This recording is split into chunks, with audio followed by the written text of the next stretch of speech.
Hey everyone, it's Laurie from Scrapcraft, and I'm finally here with another process video using up the last bits of my November 2023 photos. So I'm now officially 2 years behind on scrapbooking, but at least I have all of 2023 done. So these are photos that were taken at a 5K, and so for Christmas, I asked for some 5K themed papers and embellishments. So most of everything comes from a photo play or color play collection. I don't think any of the papers were from anything else. Most of it is like cut aparts that I am going to use. There's a sticker sheet that I'm going to use. And then I'm also going to add in a piece of basil cardstock as the background, as well as some other pattern papers from other manufacturers. They're not specifically 5K themed, but the colors kind of fit together, and yeah, that's what I'm going to be doing. And I'm also basing this off of a sketch that I found on Pinterest. And if I can find it, I will tell you who it's by.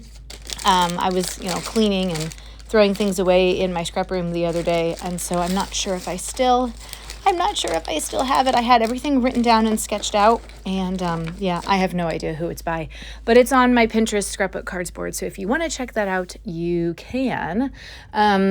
Yeah, this is the first layout that I created for 2026, and hopefully, as I'm waiting for an order of pictures from Shutterfly to arrive, hopefully this will not be the last process video for 2026. There's that basil cardstock, which is, I think, the pumpkin patch color. A very nice orangey color and kind of fit with the color scheme that was going on with those race stuff, the race embellishments and things. I'm going to take this polka dot paper, which looks like it's from Simple Stories, and I'm just going to cut 1 inch off of both sides because I want to see, obviously, the orange basil underneath. But per the sketch, if I could find it and I'd show it to you, per the sketch, this sheet kind of comes in from the left-hand side, and then I'm going to use my rounding corner punch and round those two corners, the bottom and the top. So I think it gives it a nice finished look. And then the other side is just flush against the orange. I could have made this smaller, and I think the original sketch did have it smaller, but I just thought it would be easier to just cut off 1 inch and 1 inch on two sides and call it a day. So you get that really cool multicolored dot pattern, and then you still see the pumpkin patch cardstock behind. So I have those two photos. Those are both vertical. I cut them down to 3.5 by 5. They were originally printed 4 by 6, but I just thought that would be too big. And then I've got a cool shoe banner sticker that's going to go across. The photos are going to go over it, but I'm just kind of laying things out right now so I can see where I want everything to go. And then I have 3 other photos that I cut down into 3 by 3 squares, and those are going to go down at the bottom. I do want to mat them on something, so I'm taking this other Simple Stories paper, which is yellow.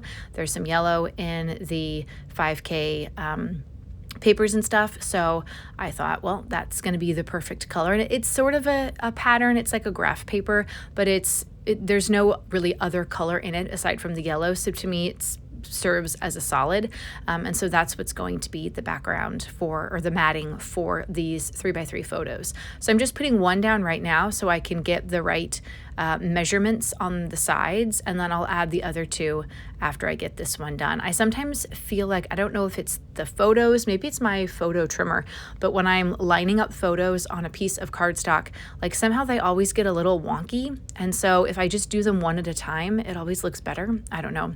Maybe that's just me.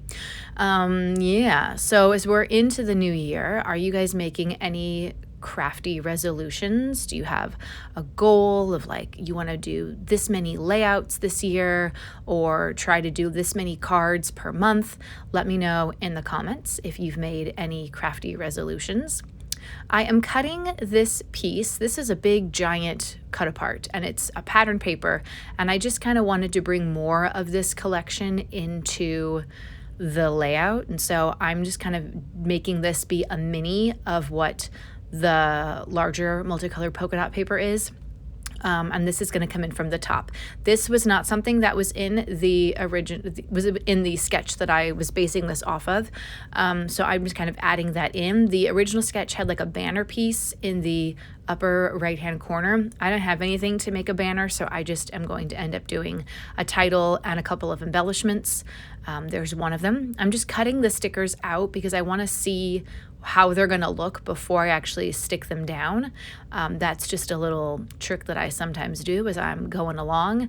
Obviously, that sticker needs to be cut in half because the race day is too big to go in that small space. So I just cut it in half and made it work for me. And now I'm just kind of looking at to see if I have anything else that I could use. There weren't, a lot of the stuff that's in this collection is very specific about running, and I don't run, I speed walk. So I was trying to find other things that I could use that would still fit in the 5K theme. But that wasn't like running because like I said, I walk very fast, but I don't really run. I will say that for this 5K, I did more running than, or I guess I would say jogging, than I normally do because normally when I do 5Ks, there's like a bunch of people, and for the most part, everybody's walking. They're very low key, casual, but there are some people who run because they are qualifying races that you could use them to qualify for other higher races or something like that. But when I started this was one that was put on by our school district. And I thought, well, like people in the community, they're going to be walking. Oh no, everybody took off running. And it was not a very large group of people, but I was like, if I don't start picking up the pace, I'm going to be the last one across the finish line, and I didn't want that to happen. So I actually did the 5K in about 39 minutes, just under 40 minutes. And I'm not sure how they were doing the scoring because there were people who were faster than me in my age category, but like because they won, I don't know, top 3 or something, they won something about based on their time, and then that meant that they were like taken out of the running for like top 3 in my age category. I don't know. It was very confusing, but apparently I won like a ribbon or something, and I wasn't even there to collect it because I wasn't one of the first people through. And I shouldn't have won in the top 3 because, like I said, there were other people who had already won something that were faster than me. And I'm like, they should still be in this category. They like, just because you won in a different category doesn't mean you're still not part of the whatever. Anyway, so that was weird. But I did it, and you can see the big picture of me. That was right after the race. So I'm sweaty, my face is red, and it was actually it was a cold day. It was like super cold. It was a day in November. But you know, once you get going, you start warming up, and you want to start like shedding some layers because it gets really warm. I don't know if any of you guys have ever done a 5K before, but I used to do them often. I still like walk 3 miles on my own on the weekends, but I like last year I didn't really do any 5Ks, which is unfortunate because I do enjoy doing them. I'm just adding in a couple more stickers so I can put the date. There was a sticker there that says time, so I'm gonna write down what my time was. I'm adding in a couple stars from a Bella Boulevard sticker sheet.